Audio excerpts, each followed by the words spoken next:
Hey everybody, and welcome back to This Life Hasn't Been So Easy Part 2.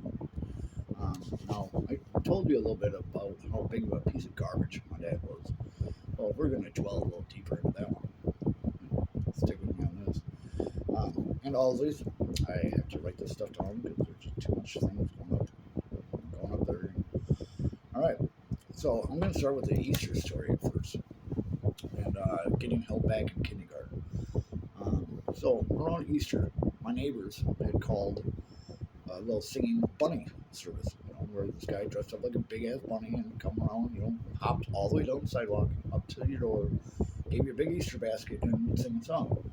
And I'm seeing this outside the window. I'm like, oh my gosh, here comes the bunny. Oh, bunny, bunny.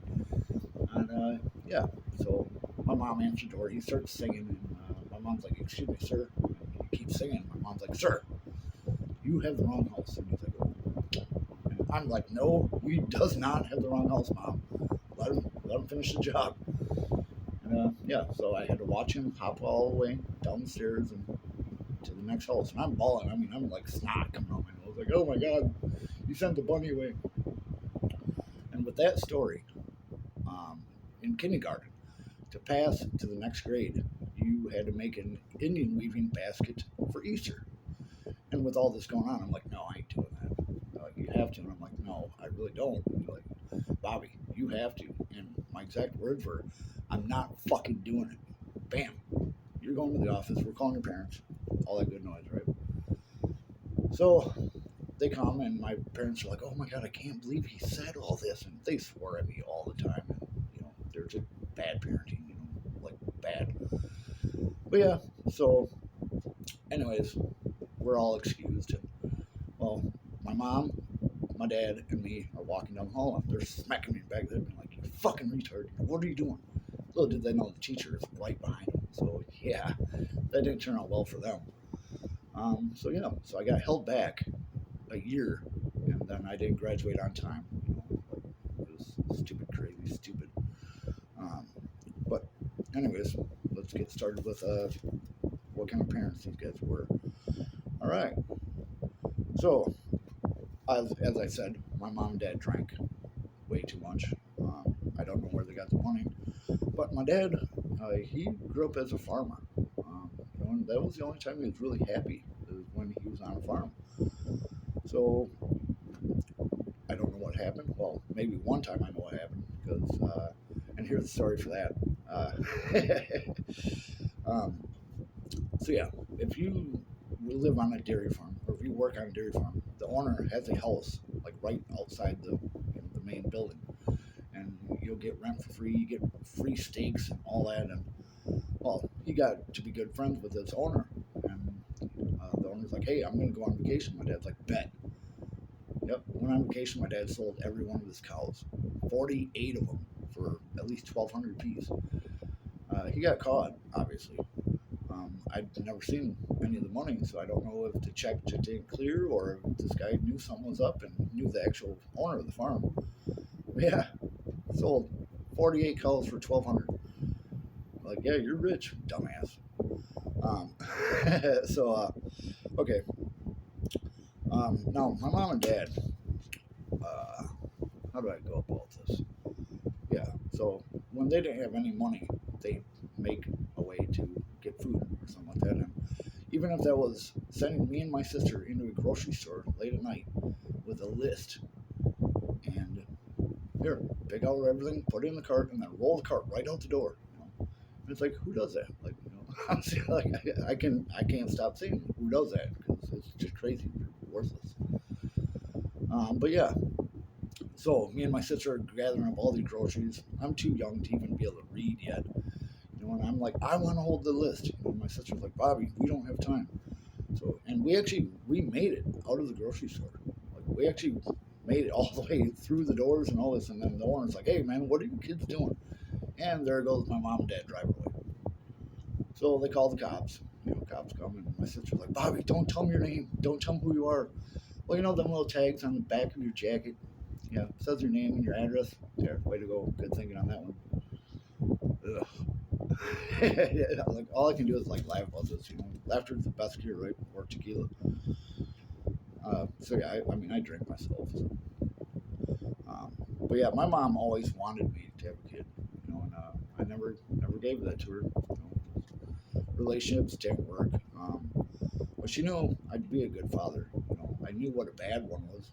So yeah, so another story is the Jerry's Foundation.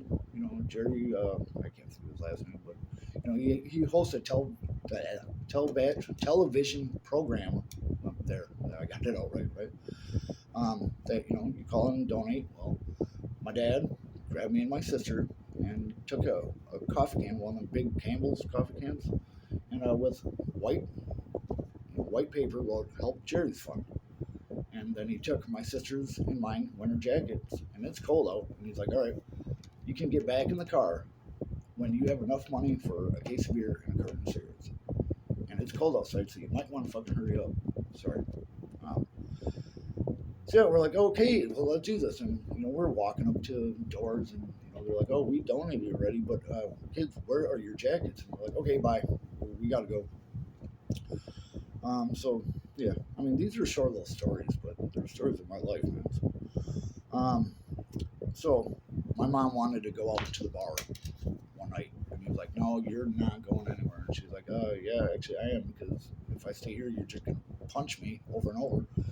He's like, "All right, well, cool. You think you're gonna go?" Knocks her down, grabs her leg, snaps her leg right then and there in front of me. And then he's like, "Pat." That my mom's name is Pat. My dad's name is Robert. Yeah, so I take after my dad.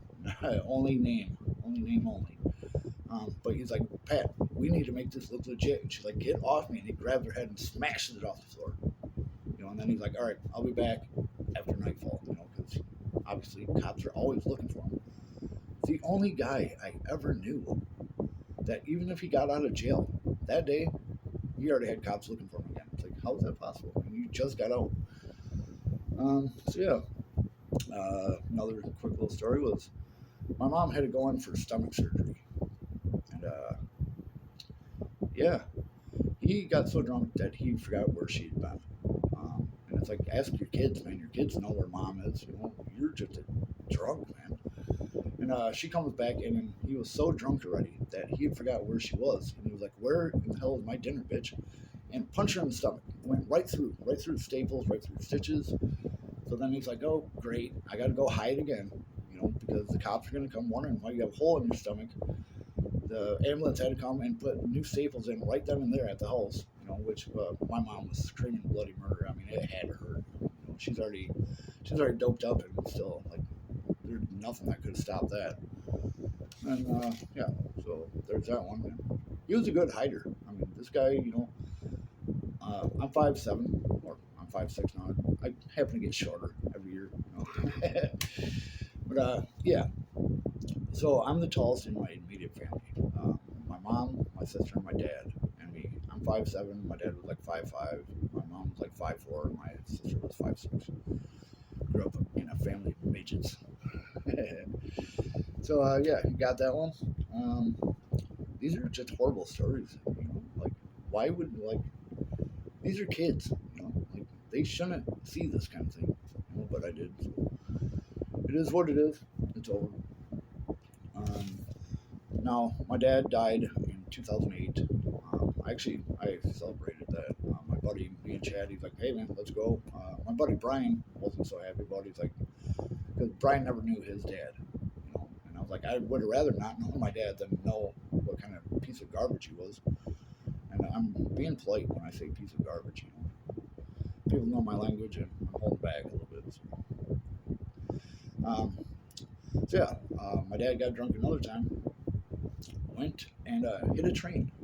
The train wasn't moving though. Like, he just bounced right off the damn thing, and he was all broken up inside, from his chest going up against the steering wheel and all that. And my mom was like, "Oh great, I get to go out to the bar because he's not going to do anything about it." Well, when she got home, she got it worse than ever. Them canes with like the 4 balls on the bottom to help you walk. Yeah, that fit around my mom's face perfectly, and he just kept bashing her in the wall. Fucking dick. So yeah, my dad would wake me up at he'd wake me up at like 4:30 in the morning, and quarter-mile down the train tracks from where we lived was a gas station. He sent me an envelope saying, "Here's 50 cents. Go get me a newspaper." Well, when I got to the gas station, I'm so tiny, I'm like 6 years old. They're like, "What are you doing at 4:30 in the morning, kid?" And I give them the envelope, and it was empty. And they're like, "What?" They feel sorry for me, so they just give me the newspaper anyway. And after a couple of times of doing that, especially if I got the wrong paper, then I had to turn around and go back. A couple of times after that, they're like, "Kid, if you come in here again at this time, we're calling cops." I went and told my dad that, and he's like, "Oh, this is bull crap. There's money in there. What'd you do with that 50 cents?" I'm like, "Dude, 50 cents? I ain't got it. Like, do you want to search me? What, you think I buried it like a treasure, man? Come on." Ugh. Yeah, so, I got in trouble because they were going to call the cops. Because obviously, you can't really send a kid out at 4:30 in the morning, like 6. Um, yeah, so my dad just beat my mom all the time. Real piece of work. My dad took me out to bar hopping with him once, and I'm still like 5. I was between like 5 and 7 years old, and he just got blitzed, man. And we're driving back, and it's foggy, and we got cornfields all around us. And he's like, "Bobby, keep an eye on the road." And I'm like, "I can't even see over the dash. What are you doing?" And then he runs out of gas. So he's like, "Bobby, I see a light on in the house. Go up there and ask him for gas." And I'm like, "That's really not going to go well. Um, I'm, I'm telling you, no, I'm not doing it." So he's all bitching at me, blah blah blah. I'm like, "Just go get some gas." And he goes up, and I can hear the guy talking to him while he's carrying a gas can, being like, "I don't think you should be driving." And then he sees me in the car, and he's like, "Dude, you have a kid in the car like this?" And my dad's like, "Don't worry about it. Mind your own business." And he's like, "I'll be right back. I'm calling the cops." And my dad's like, "Nope," and we're gone. So, I mean, that was pretty much like a little story of me growing up. But you remember how I was telling you about that Cobra base, the one I got for Christmas from Ken? Yeah, I'm coming home from school one day, and I see this guy walking out, and the Cobra base where the top opened up, where the jet popped out. Little kid's holding the jet. This guy's holding that with one arm, walking, and I looked at the kid, and I'm like, "Oh my god, can I see that toy?" And he's like, "Yeah." And I was like, "I got one just like that." And well, actually, it was mine. And my dad's excuse was, "They need it more than you do." I'm like, "What do you mean?" "It's a toy, man. Like, that's my toy. That was given to me." But he just ran out of money again. Needed alcohol, cigarettes, blah blah blah. So yeah, the guy's a real piece of work, right? Um, so yeah, when I said he was a good hider, um, my dad would actually make my mom keep me in another room because if I seen where my dad was hiding, I would tell the cops when they came. I'd be like, "Yeah, he's right over there." Because I didn't care. I mean, no matter how old I was like, "Something's got to happen, man. This guy's got to get gone." So, um, one, you seen the movie E.T. where E.T.'s in the closet with all the stuffed animals? I seen my dad in the closet once throwing laundry all over him, and the cop actually come up to me and was like, "Do you know where your dad's at?" I'm like, "Right there. He's right there. Get him." And well, the cops knew better than just to go in one at a time, after my dad. So they'd go in like 3 or 4 of them because my dad would fight back every time. He's not going peacefully ever. And they'd pull out their billy clubs and just beat the hell out of him. And I think that's maybe why he didn't do so much jail time, because when he went to court, they seen how beat up and battered he was, not knowing that he just like punched 8 cops in the face, So yeah, he was a fighter. But my favorite one, I don't know how he did this, like abra fucking cadabra. But yeah, them little cupboards above the sink, he got up there. I was like, "How did you do that, man? Like literally, how did you get up there?" And cop asked, he's like, "Hey Pat, like why you been screaming?" And she's like, "Oh, and she's bloody and broken ass teeth, and she'd never like be quiet, He'd like come across with a flying haymaker, and she'd be like, "That's all you got, pussy," And he's like, "Oh, and pretty much when me and my sister were holding my dad back, we were pretty much trying to tell my mom just to be quiet and he'll stop hitting you, But you want to be drunken and you want to yell, and I'm not saying this is any excuse, none whatsoever for doing what he did. But yeah, if she would have just shut up and passed out, and then he would have went and passed out, because both blitzed. But yeah, uh, she's up against the sink, and he coughed or sneezed or something. And the cop's like, "Hey, Pat, can I get a glass of water?" And she's like, "Yeah, yeah, I got it." He's like, "No, allow me." And she's like, "No, no, no." And he grabbed her and he's like, "Allow me." Opens up the cupboard and there's my dad. Like, "Oh shit!" Cop grabs him by the throat and just drops him like all the way down, just on his face. My dad still got up, because they say if you're drunk, you feel less. So yeah, yeah. So and then all this, like I said, this leads up to my mom getting shot in the head by him, which was actually people were like, "Oh, that's a sad story," and I'm like, "No, actually, it was a great thing, man. I mean, not for her, but for her to get silver. She ended up, working, getting 3 jobs to support me and my sister. I mean, it was a good thing. Um, yeah. So when I ended, when I ended part one, I was saying, like, well, we left Florida and my buddy drove to Chattanooga, and that's where I left it. But I was nervous, man. It takes, it's different to talk to yourself, like, and have other people that are going to watch it. So, hi everybody, hope you're enjoying it. If not, well, but if you are enjoying it, hit the subscribe button or the like button. It's totally free, won't cost you anything. But so yeah, I said I wasn't ever gonna drive through Illinois because Illinois, it sucks. It's so flat, and no matter how fast or how slow you go, sounds weird, but it takes 8 hours. And my buddy's like, "All right, Bob," knowing I can't sleep in a vehicle, he's like, "All right, when we get to Chattanooga, you're driving from here back to Wisconsin." I'm like, "All right," but I didn't take any medicine, or any sleeping pills or anything like that. They always make me feel drowsy, so I'm like, no. And I've never driven through the mountains either, so I'm driving tired as shit. Um, and it's like I've got at least 10 hours on the way down to Florida. Harvey started driving. He drove like 10, 11 hours, and then Brian drove the rest of the time. And then on the way back, Mike's like, well, I'm going to drive my 10 hours or 11 or 12, whatever, because it took 22 and a half hours to get back. And I was like, all right, so we're driving, and guess what? I'm driving through Illinois. This sucks. Because we didn't have Google Maps right then. And, you think if you're at the bottom of a state and you need to go straight up, you think it'd just be going north from south? No, dude. No, you got to go east and west and east and back and forth. And it's stupid as shit, man. Dumb. But I guess, when they made the roads, they weren't really thinking, like, oh, this is how we need to do it. But yeah, I stopped and got 2 big cans of Monster, and I just chugged them because I'm like, I'm tired. And then I'm like so fidgety. I'm driving through mountains. I'm like, oh, okay, I got to stop. But yeah, I made it to Bloomington Normal, Illinois, and you still have about 2 hours to drive after that. But Mikey wakes up and Mike's like, hey, I got you, Bob. And as soon as I hit that back seat, man, I was out. But one more funny story about Florida, since we're talking about, down in Florida. Um, we're standing, at one point, we're standing in this parking lot, and there's no cars in this parking lot, but there are bars, like every which way you look. So Harvey, and Mikey are like, hey, we're gonna spliff up a big ass hog leg joint. And Brian's like, I don't want no part of it. So Brian's standing like 150 feet out of the way, and he's like, well, if you guys get arrested, you need someone to bail you out. And this one guy comes out of the bar and he comes up and he's like, oh, you guys aren't from around here, are you? And we're like, oh, how can you tell? Wearing Wisconsin shirts and everything. But yeah, so we're all smoking, and I used to always like be like, I'm Bob Beese, bitch, I'm nationwide.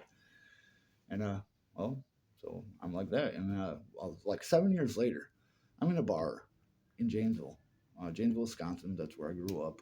Town of like 65,000 people. I'm sure back when I was a kid it was less, but um, yeah. So I'm in a bar and I see this guy wearing a Tampa Bay Buccaneer shirt, and I went up and I started talking to him.